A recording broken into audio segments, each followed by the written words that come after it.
السلام علیکم ناظرین، میں ہوں ظفر روکڑی اور آپ دیکھ رہے ہیں آج تک پاکستان نیوز اور میں ہوں زریاب گول۔ آئیے جانتے ہیں آج کی اہم تازہ ترین اور نمایاں خبر پر۔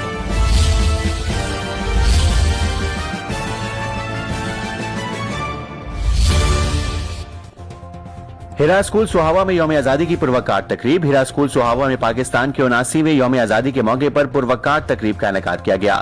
تقریب میں طلبہ و طالبات، پرنسپل اور اساتذہ نے بھرپور شرکت کی اور قومی جوش و جذبے کا اظہار کیا۔ اسکول کو سبز و سفید رنگ کی جھنڈیوں اور غباروں سے خوبصورتی سے سجایا گیا، جس سے تقریب کی رونق دوبالا ہو گئی۔ ایڈمن ضیاء شاہ بخاری اور سید اسد شاہ بخاری سمیت انتظامیہ نے تقریب کے انعقاد میں بھرپور کردار ادا کیا۔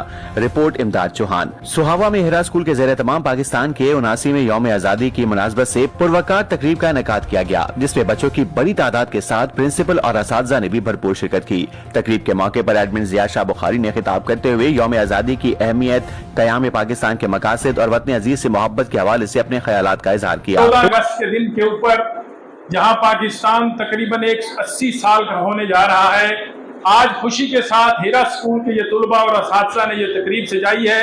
میں بے حد مشکور ہوں جہاں انتظامیہ کا، ان بچوں ننھے منھے پھولوں کا، اسی طریقے سے مینجمنٹ کا بھی شکریہ ادا کرتا ہوں کہ اس خوبصورت دن کے اوپر، آزادی کے اس دن کے اوپر آپ نے خوبصورت تقریب سجائی ہے۔ میں سمجھتا ہوں 14 اگست کی یہ تقریب اس چیز کا اعلان کرتی ہے کہ پاکستان کے اندر عدالت کا انصاف بہترین ہو، پاکستان کے اندر جو پورے ملک کے اندر حکمران ایماندار اور دیانتدار ہو۔ میں سمجھتا ہوں پاکستان کی آزادی ہم سے یہ مطالبہ کرتی ہے اس جھنڈے کی تقریب پوری دنیا کے اندر ہو۔ اس موقع پر پاکستان کے 79ویں یوم آزادی کا کیک کاٹا گیا، جسے بچوں میں تقسیم کیا گیا، جبکہ شرکاء کے لیے ریفریشمنٹ کا بھی خصوصی اہتمام کیا گیا۔ طلبہ نے اسکول کو سبز و سفید رنگ کی خوبصورت جھنڈیوں اور رنگ برنگے غباروں سے سجا کر تقریب کی رونق میں مزید اضافہ کر دیا۔ تقریب کے کامیاب انعقاد میں سید اسد شاہ بخاری سمیت اسکول انتظامیہ اور تمام ذمہ داران نے بھرپور کردار ادا کیا۔ تقریب نے بچوں میں وطن سے محبت اور قومی یکجہتی کے جذبے کو مزید اجاگر کیا۔